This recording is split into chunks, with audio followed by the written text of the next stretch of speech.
1:11 and 10. Psalm 1:11 and 10. The book of Psalms, chapter 111, verse 10. The fear of the Lord is the beginning of wisdom, and good understanding have all they that do his commandments. His praise endureth forever. The fear of God is beginning of wisdom, then the more understanding coming to them. That's keeping the commandments, man. If you ain't keeping the commandments, you is going to run around here with that delusion, talking about some science, and talking about I'm this, I'm that, and I don't believe in the Most High God, I'm the God, and you're going to run around with that foolishness if you don't fear the Lord first, because that's why you're going to even fix your lips to not believe in the Bible, because you don't fear the Lord. You ain't got no understanding. Your understanding, you ain't even read the Bible. You quick to say it's a white man's book, and it's clearly not. That's how you know you ain't got no understanding of it, because you don't fear him for the beginning of it. And then start doing the commandments where you can get more understanding. So while you're reading this book, there's more stuff open. He's opening your eyes more and more to see and get your precepts and be able to go through this Bible and get some real understanding. If not, listen, he blinded your eyes. You know what I'm saying? He blinded your eyes.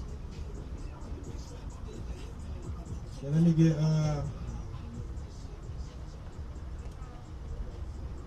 get Exodus 12 and 35. Man, speak what's on your mind for real, for real. Don't go in the book.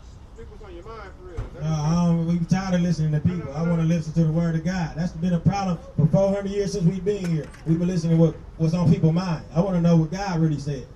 I'm tired of what's on people's mind. Anybody can feel something and come up with something. I want to know what God really said. Our whole time, this book ain't never been preached right, and we never been reading it right, and never even been in it for real. We just go to the church and the pastor said a couple of verses, and he said what's on his mind. Tired of that. The white man grabbed it and said what's on his mind. Everybody get in and say what's on their mind. Let's really listen to God, what he really says. Because you really read his book, you see that the white man is the devil that the Bible speaks of, and you see that the so-called blacks, Hispanics, and Native Americans are the true Israelites, the true people of God. And we got to get back to these commandments, man. Everybody listening to what people feel got us going off. And got us in this position we in because we want to listen to somebody feel, hey, man, just do what you want to do. You your own guy, don't listen to nothing, do your own thing, don't worry about nothing, man. That's the problem, because that's what somebody feel. God don't say that. God say, fear me and keep my commandments. That's the whole duty of man. So how do we get back into commandments? I know it's obey the commandments. Uh-huh. I'm gonna keep you 100%. I've been sending all my life. Hey, God. I am Yeah, all of us. How do I get back to obeying the commandments? God. Read. Yeah, reading them and seeing them and like, oh, dang, this is a commandment. I ain't know that. Man, it's crazy, you know what I'm saying? Just like we ain't know your beard. You supposed to keep your beard. You ain't supposed to wear mixed fabric. It's all type of commandments in there that we don't even know that we supposed to keep. Our dietary laws in there, how we supposed to treat our brother, what you supposed to do when you steal from somebody. Everything in every aspect of life is all in here, but it was a commandment. It was a law, statute, or a commandment. And when we get to reading, we see them and all right, I ain't know we can't do this. I can't do this no more. You know what I'm saying? Much love, bro. Much love. You're an Israelite according to the Bible, King. You better believe it. God, we got to repent. We got to come back to these laws. We got to. We got to. We want to see the kingdom of heaven. Yeah. Just reading the Bible. You know what I'm saying? Reading the Bible and just applying them. You read it and see it, start applying it. You know what I'm saying? Just like we read, we see fringes. Man, we got to put our fringes on. We read, we see, damn, we can't cut our beards no more. Oh, we can't get tattoos. Oh, we can't eat pork. Oh, damn, the children of Israel can't eat shrimp. Oh, the children of Israel can't do this. No shrimp, crab. No shrimp, crab, or lobster. Let me get Leviticus 11 verse 7. What? Why we can't eat shrimp? Oh no, because it's a law, statute, and commandment. It's a commandment. So we just gotta eat food with hooves, right? Yeah. Well, it's three things that he gave us. Basically, these are three things that this animal must have that's on the earth for you to eat. Then he gave us the rules of eating something out of the water. He gave us the rules to eat something on land and the rules to eat something out of the water. The book of Leviticus, chapter 11, verse 7. And the swine, though he divide the hoof and be cloven footed, yet he cheweth not the cud, he is unclean to you. Swine, he divide the hoof, you know what I'm saying? And he chew. Hold on, bring that back out. And the swine, though he divide the hoof and be cloven footed, He divide the hoof and he cloven footed, but he cheweth not the cud. yet he cheweth not the cud, he is unclean to you. Of their flesh shall ye not eat, and their carcass shall ye not touch. They are unclean to you. Guys, you hear that? Huh? Hold on, bring it back out. Of their flesh shall ye not eat. Hold on, go back to the cloven foot. The book of Leviticus, chapter 11, verse 7. And the swine, though he divide the hoof and be cloven footed, yet he cheweth not the cud. You gotta be cloven footed, divide the hoof, and chew the cud. The swine, the pig, he divide the hoof, he cloven footed, but he don't chew his cud. He is unclean unto you. He unclean. So that lets us know what animals are unclean to us. You know what I'm saying? Of their flesh shall ye not eat, and their carcass shall ye not touch. They are unclean to you. Let us know them animals that don't do that, don't do all three, divide the hoof, chew the cud, cloven footed. If they don't do them three, they unclean too. But he letting us know that swine don't even touch their dead flesh.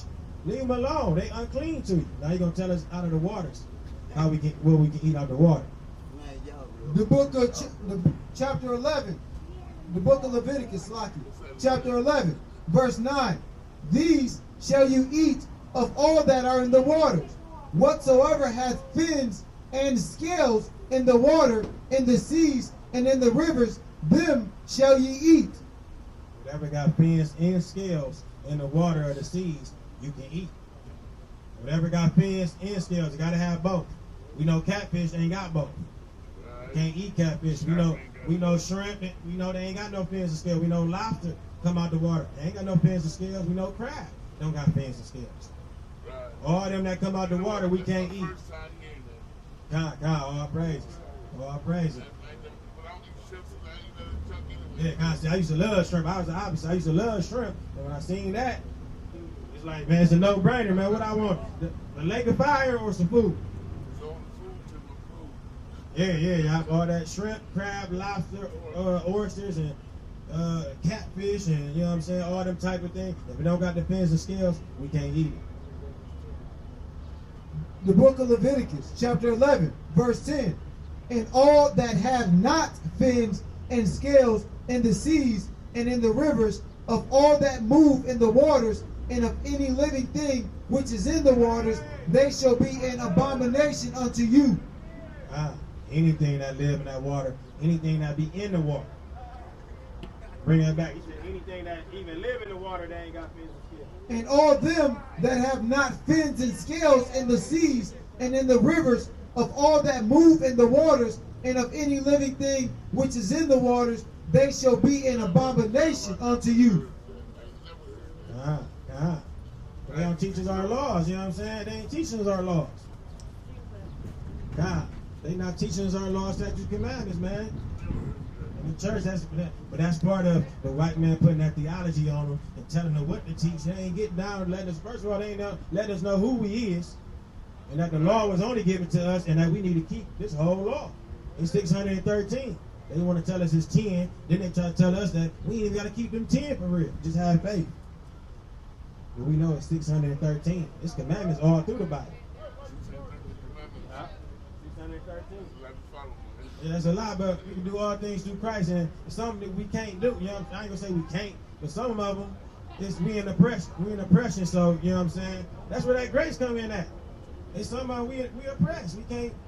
You know what I'm saying? Just like. And also, too, we say that that's a lot. It's more than 613 laws of America that you keep every day. You know what you got a point. God, all praises. All praises, yeah, on everything. And they not grievous. Yeah, I think like one thing like. Yeah, all praises, man. All praises. And we can do all things through Christ, you know what I'm saying? Like I said, it's more than 613 that we keep anyway. They not grievous, none of them hard. It's some of them that financially we can't do. We supposed to go to like Jerusalem 3 times a year. Some people ain't got the money to do that. We oppressed. We in our oppressed land. Yeah, y'all supposed to go over there 3 times a year. It's certain commandments that's in here that he commanded to Israel that we kind of can't do in the present. I ain't gonna say Salaki, I ain't gonna say can't do, that some of us don't have the means to do while we're oppressed.